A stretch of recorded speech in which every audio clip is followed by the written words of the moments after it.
Halo para pecinta film, gimana kabarnya kalian semuanya? Semoga baik-baik aja ya. Ketemu lagi bareng Baba Reza di sini yang bakal mereview beberapa film untuk mencerahkan hari-hari kalian ke depan. Pada kesempatan kali ini kita bakal bahas tentang film The Invisible Man yang rilis tahun 2020 dan diperankan oleh siapa saja? Inilah dia. Elizabeth Moss sebagai Cecilia Cash, Oliver Jackson sebagai Adrian Griffin, Aldous Hawks sebagai James Lanier, Storm Reid sebagai Sydney Lanier, kemudian ada Harriet Dyer sebagai Emily Cash, dan Michael Dorn sebagai Tom Griffin. Dan tanpa berlama-lama lagi, direcord langsung dari Jawa Timur, inilah intro dulu.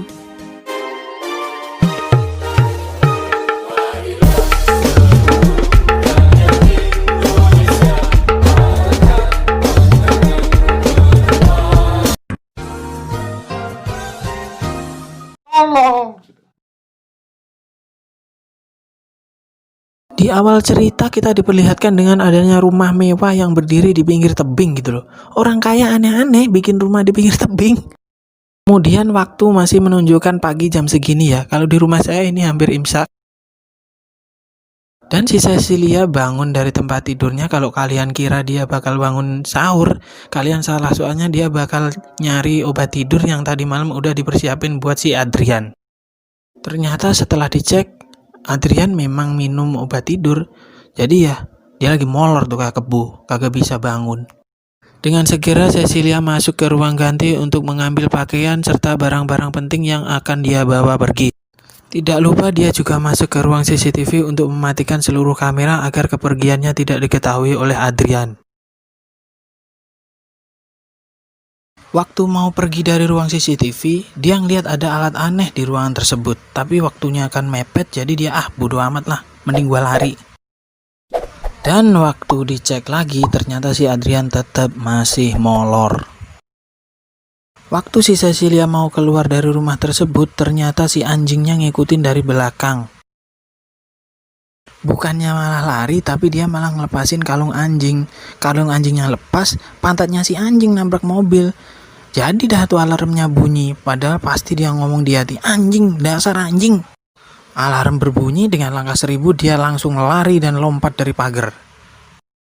Kemudian dengan jurus lari seperti kilatan petir dari negeri Konoha, dia berlari mendaki gunung, lewati hutan, hingga sampailah di jalan untuk menunggu tumpangan. 2 hours later. Terlihat dari kejauhan Emily mengendarai mobil second yang baru dibeli beberapa tahun yang lalu untuk menjemput Cecilia. Akhirnya datanglah si Adrian lalu menonjok kaca mobil si Emily sampai pecah. Entah mobil itu udah diasuransikan atau belum, yang jelas alhamdulillah mereka masih bisa lolos dari kejaran si Adrian. The next day.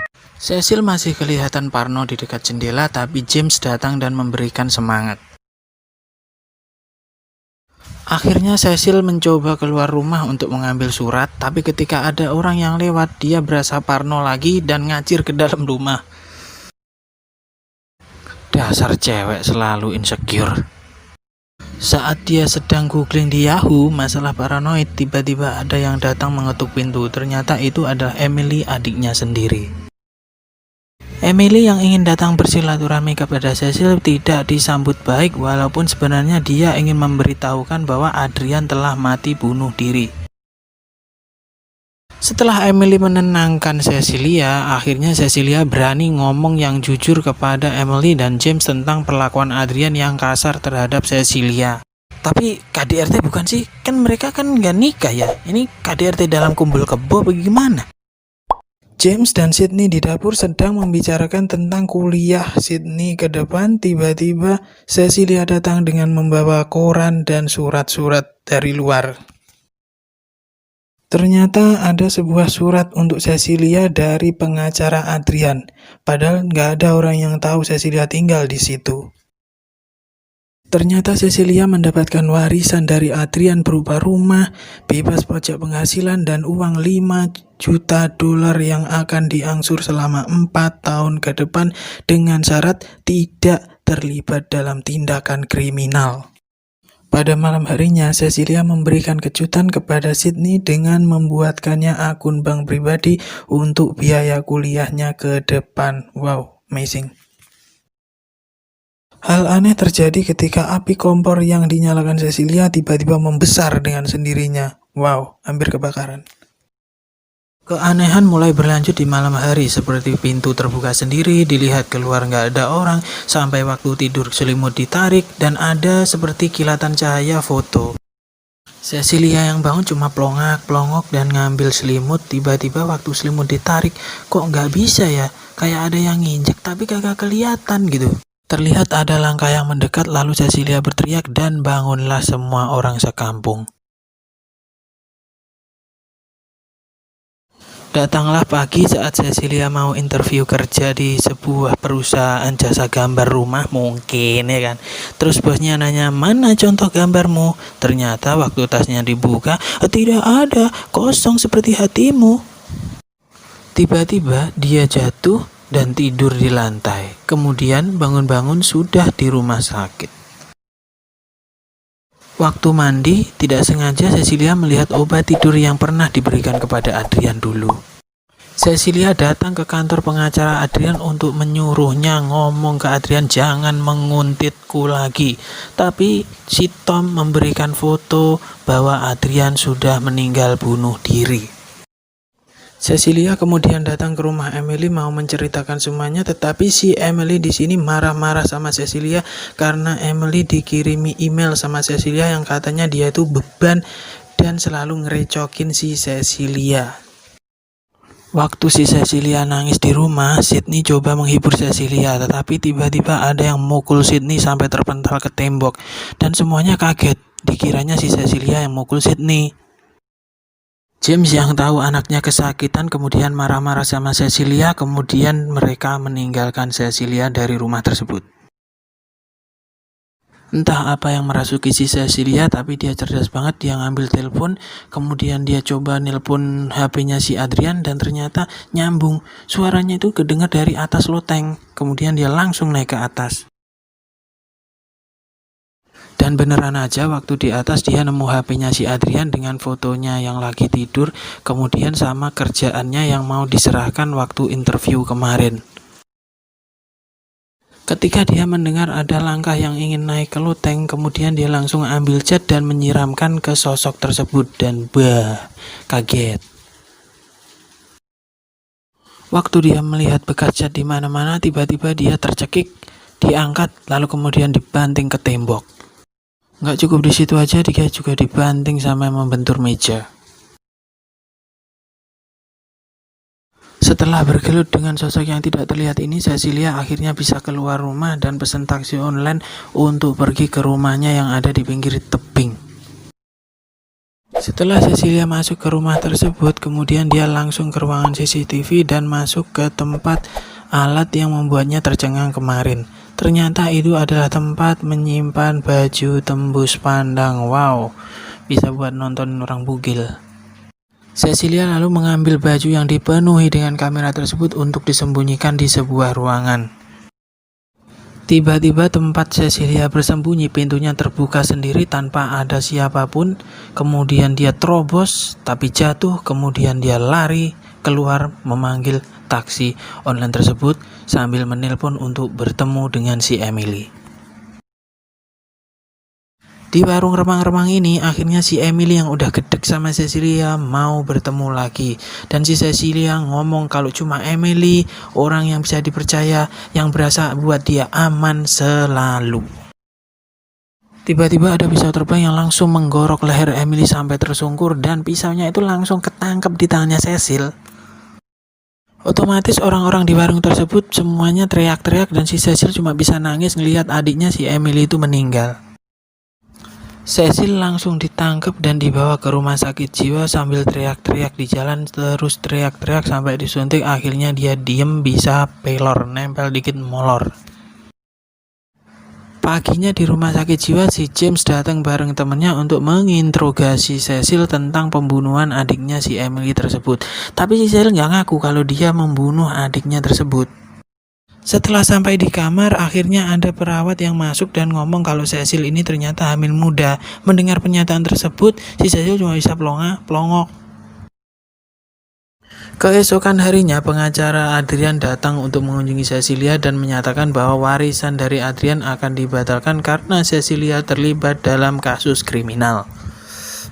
Tapi kasus ini bisa berubah jika Cecilia mau memelihara kandungannya, kata si Tom. Kok bisa si Tom tahu ya?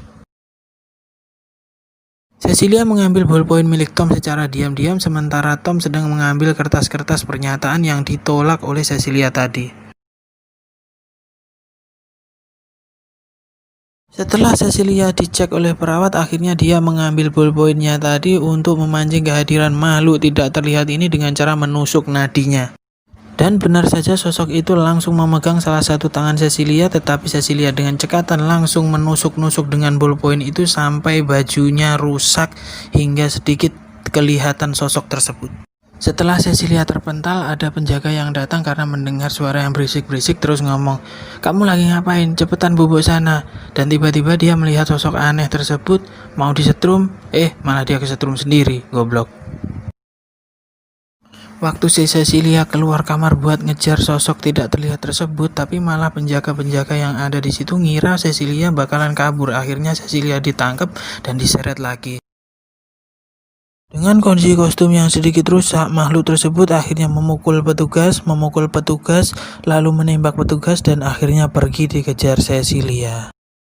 Cecilia terus mengejar sosok tidak terlihat tersebut melewati lorong yang dijaga banyak petugas sampai di parkiran hujan-hujan yang akhirnya dia tidak menemukan apapun. Cecilia terus mencari keberadaan makhluk tersebut sampai dia menemukan mobil yang terbuka bagasinya, kemudian dia tanpa pikir panjang langsung menodongkan pistol ke situ, tapi hasilnya tidak ada apa-apa. Tiba-tiba makhluk itu datang dan mencekik Cecilia sambil berkata, "Permainanku bukanlah membunuhmu, tapi untuk membunuh orang-orang yang kau sayang, dimulai dari anak kecil itu." Petugas yang datang untuk menembak makhluk tersebut malah tertembak, goblok. Akhirnya makhluk tersebut pergi ngacir dan disusul dengan Cecilia di belakangnya mengejar. Cecilia yang tahu makhluk itu akan pergi ke rumah James akhirnya menembaki mobil yang ditumpangi hingga membuat mobil lain tertabrak. Ketika orang yang ditabrak tadi turun dari mobil, Cecilia langsung masuk ke dalam mobil tersebut dan mengejar makhluk itu. Dari dalam mobil, Cecilia nelpon James supaya cepat pulang karena nyawa anaknya dalam bahaya. Di dalam rumah James, Sydney menyadari bahwa ada sesuatu hal yang tidak wajar. Akhirnya dia celingak-celinguk dan lari, ternyata ada yang menariknya sampai jatuh terpental. James pun datang dan masuk ke dalam rumah membawa senapan. Setelah menyalakan lampu, dia tahu bahwa Sydney sudah tersungkur. Akhirnya dia pun juga dipukuli habis-habisan oleh makhluk tersebut sampai tidak sadarkan diri. Tiba-tiba Emily datang dengan membawa pemadam api, kemudian menyuruh Sydney merunduk dan menyemprotkannya ke arah makhluk yang tidak terlihat tersebut sampai kelihatan bagian tubuhnya, lalu ditembaki dengan pistol yang dia bawa. Dar.